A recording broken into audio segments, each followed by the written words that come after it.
Good day, everyone. I am Roxanne Mavis, and I am here to present to you my reporting.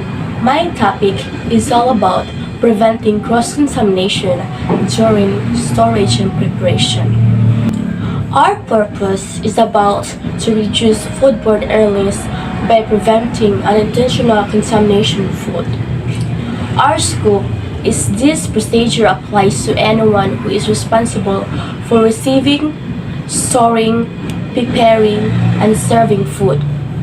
And our keywords is cross-contamination, preparation, contamination, storage, and receiving. There are some instructions to how to prevent the cross-contamination during storage and preparation. First, train for servers employees on using the procedure in this SOP. So, SOP stand for Standard Operating Procedure. So, kanang need na to nga i-train ang atong mga employees like para ma-prevent o unsaon pag-handle ang mga food para ma-avoid ang cross-contamination sa food.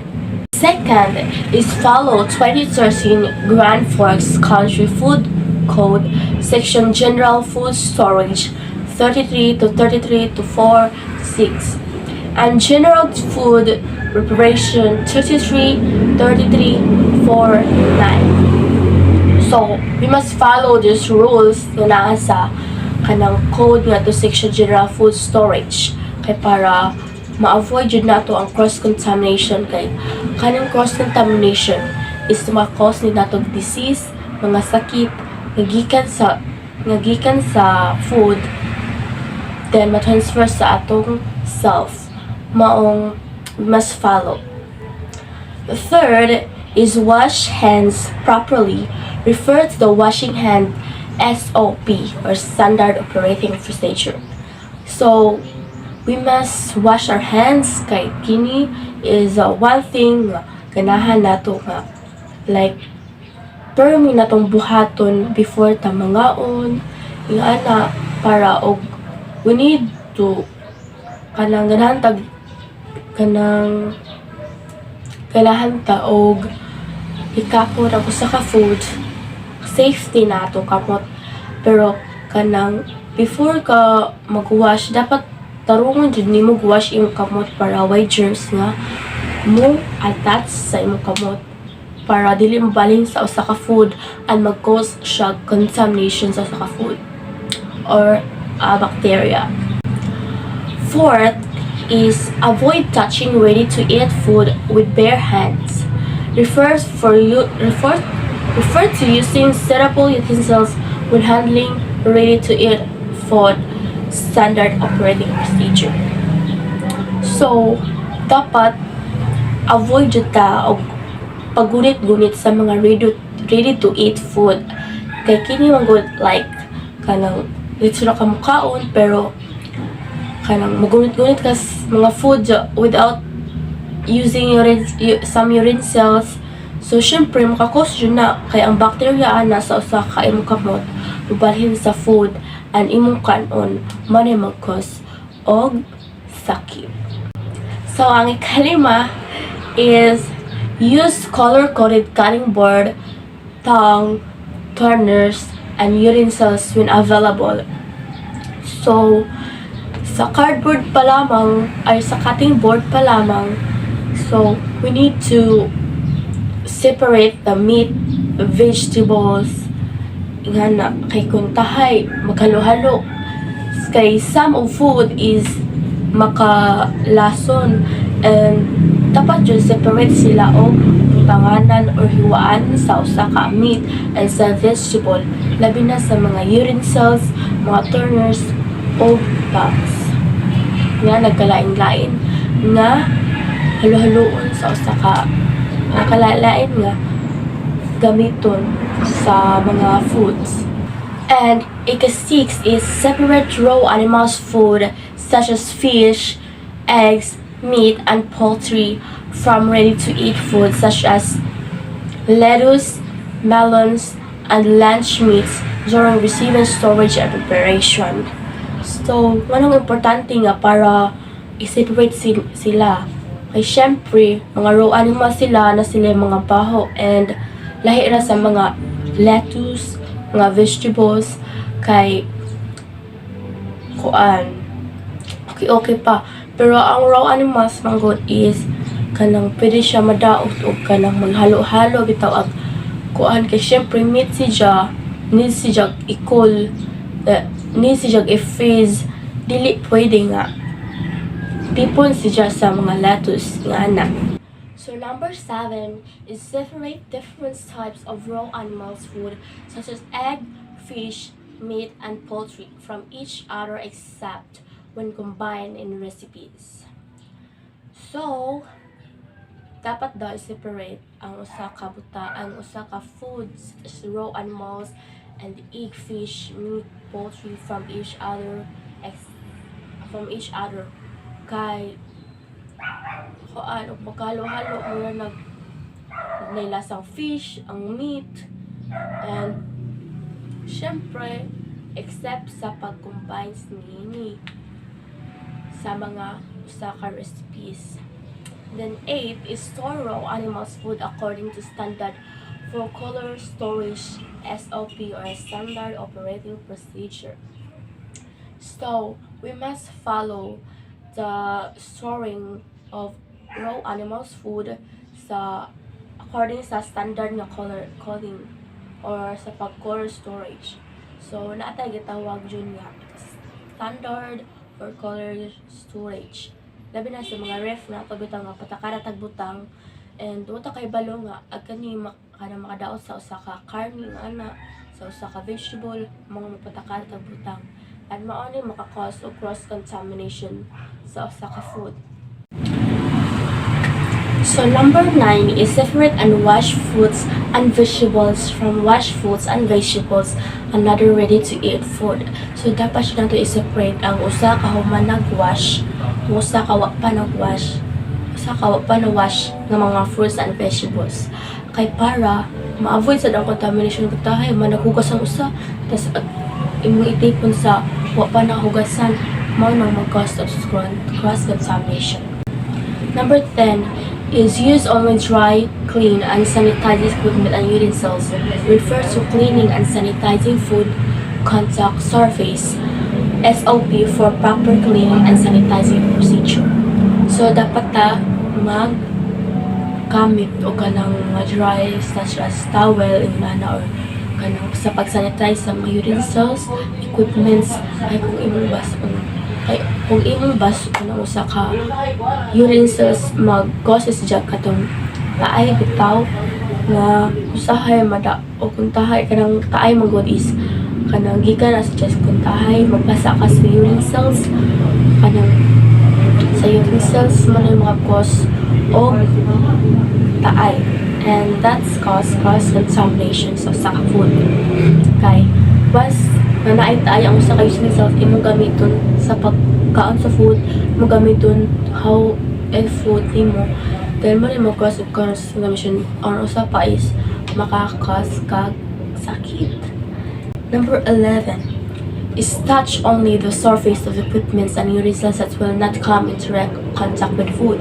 So kung tahay nagluto ka and dili pwede nga imong puniton kanon so dapat jud nga magamit kag utensils kay once tahay na kay kukos sa imong kamot tas imong tuslo imong kamot nito sa pan or sa pot nga imong kabutan sa food imong kanon din. Siyempre, ang food na ito bacteria or ang food na imong gikaon naghapoy kay bacteria sa malawas and also makakos ni siya og sakit. Number 12 is place food in covered containers or packages except during cooling and store in the walk-in refrigerator for cooler. So, sa pag-place sa food sa storage sa refrigerator, dapat siya well pack kay kung tahay variety ra inyong inigbutan niyo sa inyong ref kay murag syempre makakosag poison sa usa ka food and then mag-cause siya cross-contamination sa usa ka food. Then Number 13 is designate an upper shelf of refrigerator or walk-in cooler as a cooling shelf and cover containers or food during the initial quick cool down phase to facilitate cooling. So, sa kuan ko no, dapat na isignigate na to ang upper shelf sa usa ka refrigerator sa mga pang-color, sa mga containers, then uncover containers of food during the initial quick cool down phase to facilitate cooling. Number 14 is clean the exterior surfaces of food containers such as cans and jars of visible soil before opening. So, this is important because kung tayo magpack tago sa ka food, di ba? Kanang way tarong nga hugas bitaw. So, syempre makakosag sakit. So, dapat yun na ito, limpyo na itong tarong ang usa ka part sa usa ka container or such as baonan pang tawo sa tua.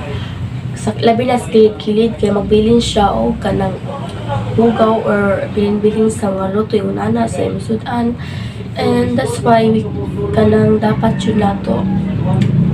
Kaya bawal na dyan tamang prevent sa mga cross-contamination. Labi na sa pag-prepare sa food nato o paghugas tarong yung hugas kaya para way mabilin nga mga germs or bacteria. 15, the last number of instructions is to store damaged goods in separate location before to segregating damaged goods. Standard operating procedure. So we must store damaged goods in separate location. So katong mga katayan yung mga daot na dapat nato i-separate sa usa ka butang sa mga wa pa na daot. Kaya once magod nga imong isagol ang usa ka damaged o undamaged nga mga food is mura siya, di ba, malain laylay baho and masa na yung makakuha sa cross-contamination sa pag-store sa usa ka food. Now, I am going to show a video to how to prevent cross-contamination during storage and preparation. Thank you. The surface of food is covered by millions of different microorganisms. Although most of these are harmless, some types can make us ill. Let's see how you can easily prevent foodborne illness in the home by catching up with different households. We've caught Emily unpacking the shopping for tonight's meal. Raw chicken is often contaminated with foodborne bacteria and must be packed separately from vegetables and other foods.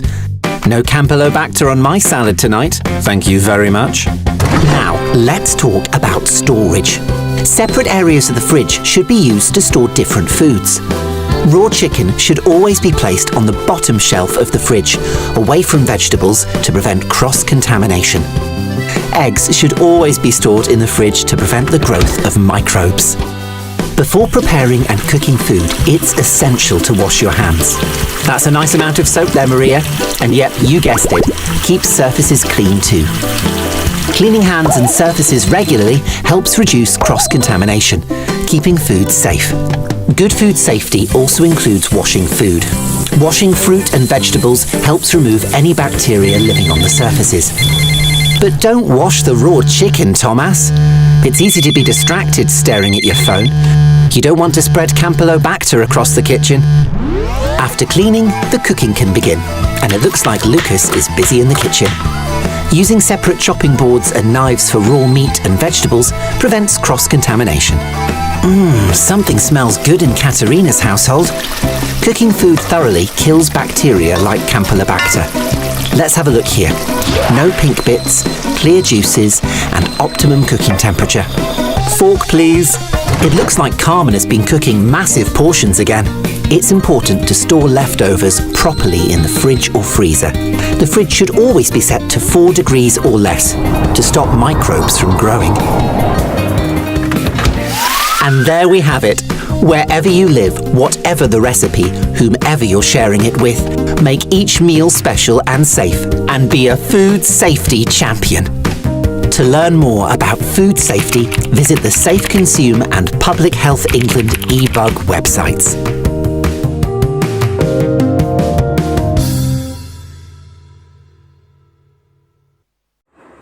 There are some rules in supervisor monitoring. First is a direct supervisor will continually monitor food storage and preparation to ensure that food is not cross-contaminated. Second, the direct supervisor will monitor that all food services employees are adhering to the above stated employee policy during all hours of operation. So, as a supervisor, need you not to and it is important to monitor the employees ug unsa ilang gipamuhat para if someone nga murag mo feel or kung tayo na cross contamination nga nahitabo is para sa maridita og natay plan B nga buhaton sa usa ka food nga nadaot or cross contaminated. So, in corrective action, first is to train any food service employee found not following the procedure in this SOP or standard operating procedure. Second is separate food found improperly stored. 3. Discard ready-to-eat food that are contaminated by raw egg, raw fish, raw meat, or raw poultry. So, ang sa number 1 is dapat yun na to ibalik og tray ng usa ka food service employee nga wala nag-follow sa atong rules o sa mga instructions nga dapat nga buhaton. Second, separate funds found improperly stored is dapat yun ato ilahi ang mga wala yun natarong o kanang butang or restored. 3 is discard ready-to-eat food that are contaminated by raw eggs. So, dapat yun ato ihawa or i-trash ang usa ka pagkaon nga na-contaminate na sa mga raw eggs or mga raw foods. In verification and record keeping, the direct supervisor will visually observe that employees are following these procedures and taking all necessary corrective actions during all hours of operation. The direct supervisor will periodically check the storage of foods during hours of operation and complete the food safety checklist daily. The food safety checklist will be kept on file for a minimum of 6 months. Food service employees will document any discarded food on the damaged and discarded product log. The direct supervisor will verify that appropriate corrective actions are being taken by reviewing, initialing, and dating the damaged and discarded product log each day. The damaged and discarded product log is to be kept on file for a minimum of 6 months. Thank you.